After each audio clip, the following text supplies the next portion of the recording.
Good morning and happy Thursday. I hope you had a great night rest. I am thankful to the Lord for another day where we can study His Word together. So let us dive into the lesson once more.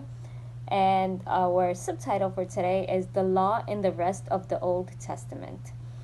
So, question 5.8. What other examples do we have that the law existed before God literally spoke it on the Mount Sinai, from Deuteronomy 5:22 to 26. So Exodus. So if you want to read on your own Deuteronomy 5:22 to 26, I'm going to read Exodus 15:26, and it says, and said, if thou wilt diligently hearken to the voice of the Lord thy God, and will do that which is right in his sight, and will give ear to his commandments, and keep all his statutes, I will put none of these diseases upon thee, which I have brought upon the Egyptians, for I am the Lord that healeth thee. And 16:28. And the Lord said unto Moses, how long refuse ye to keep my commandments and my laws? So what other examples do we have that the law existed before? It was spoken on Sinai. Sinai was given, when they went to Sinai, it was Exodus 20. And now we see that God is talking to Moses, and he's talking to the people of Israel. He's like, how long are you guys going to not keep my commandments? And this is Exodus 15 and 16.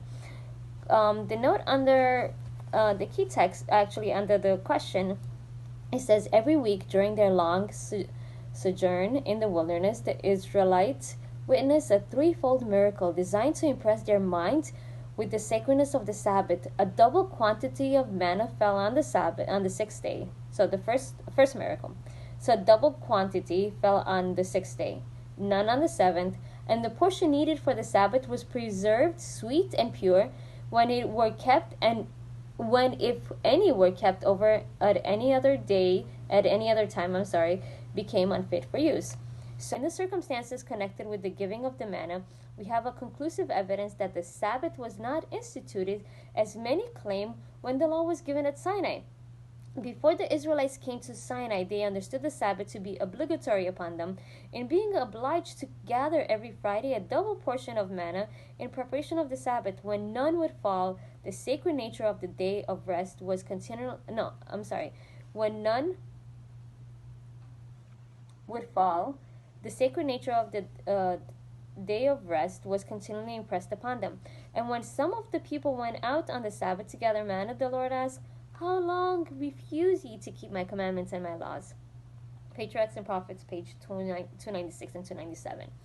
So we see that the law was given before Sinai. We see that God has, told, and they knew. Abraham kept the Sabbath.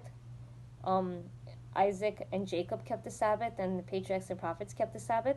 And yet, when they went into Egypt, because they became bondmen, because they became slaves to the Egyptians, question B, what did God intend for Israel to do with the spoken and written moral law of the Ten Commandments? Deuteronomy 6.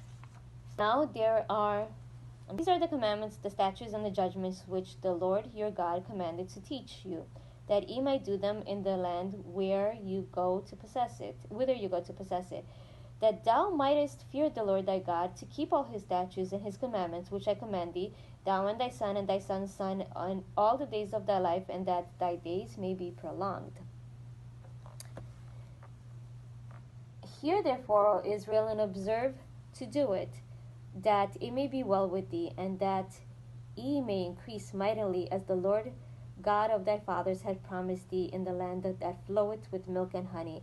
Hear, O Israel, the Lord your God is one Lord. The Lord our God is one Lord. And thou shalt love the Lord thy God with all thy heart, and with all thy soul, and with all thy might. And these words which I command thee this day shall be in thy heart, and thou shalt teach them diligently unto thy children, and shalt talk of them when thou sittest in thine house, and when thou walkest by the way, and when thou liest down, and when thou risest up. And thou shalt bind them for a sign upon thine hand, and they shall be as a frontlet between thy eyes. And thou shalt write them upon the post of thy house, and on thy gates. question number C, it says, how do we know that the Lord maintained this position all the way through the end of the, hold on. How do we know that the Lord maintained this position all the way through to the end of the Old Testament? Malachi 4:4. Remember ye the law of Moses my servant, which I commanded unto him in Horeb of all Israel with the statutes and judgments.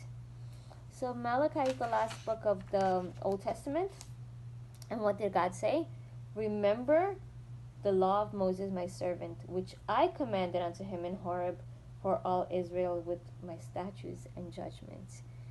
And 3:6 says, for I am the Lord, I change not. Therefore, ye sons of Jacob are not consumed. So God's law does not. It's eternal, it's binding, and it's sacred, and the law is his character. So may the Lord help us that we may understand what our position is, what our he has entrusted the law to his servants. He has entrusted us to keep his commandments, and that we may be able to ask for that daily faith, that we can actually keep the law, not through our own merits, but through the merits and the strength of Jesus Christ. I wish you a happy Thursday, and we will see you tomorrow. Take care.